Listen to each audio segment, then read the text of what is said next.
సైఫ్ అలీ ఖాన్ లీలావతి ఆసుపత్రి నుంచి డిశ్చార్జ్ అయ్యారు. డాక్టర్లు వారం రోజులు బెడ్ రెస్ట్ అవసరమన్నారు. పరామర్శలకు ఎవరూ రావద్దని సూచించారు. వస్తే ఇన్ఫెక్షన్ సోకుతుందని అన్నారు. నిందితుడిని రహస్య ప్రాంతంలో విచారిస్తున్నారు. సీన్ రీకన్స్ట్రక్షన్ కోసం సైఫ్ ఇంటికి తీసుకెళ్లారు.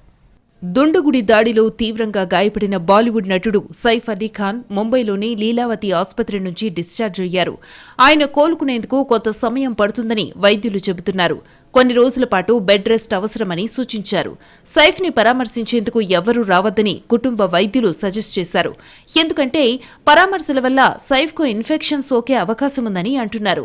జనవరి 16న తెల్లవారుజామున బాంద్రాలోని శరణ్ హౌసింగ్ సొసైటీలోని సైఫ్ ఫ్లాట్లోకి చోరీ కోసం వచ్చిన దుండగుడు సైఫ్ మీద కత్తితో దాడి చేశాడు. ఈ అటాక్లో సైఫ్ తీవ్రంగా గాయపడ్డారు. వెన్నులో కత్తి దిగి విరిగింది. మెడపైన గాయాలయ్యాయి. ఆ వెంటనే సైఫ్ను లీలావతి ఆసుపత్రికి తరలించారు. సర్జరీ చేసి కత్తిని తొలగించిన డాక్టర్లు సైఫ్కు ప్రాణాపాయం లేదని చెప్పారు. ఐసీయూ నుంచి జనరల్ వార్డుకు షిఫ్ట్ చేసి ఆ తర్వాత డిశ్చార్జ్ చేశారు.